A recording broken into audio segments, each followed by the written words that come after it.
లలితా రహస్యనామ స్తోత్రంలో వెన్నెముక దోషాలు అంటే పుట్టుకతోటే వెన్నెముక దోషాలు ఉన్నా, లేత ఏదైనా యాక్సిడెంట్ జరిగి వెన్నెముక లోపాలున్నా, మధ్యలో ఏదన్నా వెన్నెముక ఇబ్బందులున్నా కూడా ఆ వెన్నెముకకి సంబంధించిన దోషాల వల్ల మనకి కూర్చోడానికి, నిలబడడానికి వీలు లేకుండా అనేక రకాలైన ఇబ్బందులు పడుతూ ఉంటాం. ఆ దోషాలు ఉన్న ఎడల చాలా రకాలైన పెద్ద సమస్యల్లో కూడా అది దారితీసే అవకాశం ఉంటుంది.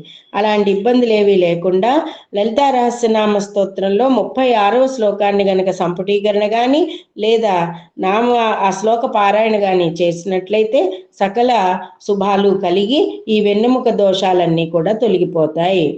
కుల అమృతైక రసిక కుల సంకేత పాలిని కులాంగన కుల అంతస్థ కౌళిని కులయోగిని.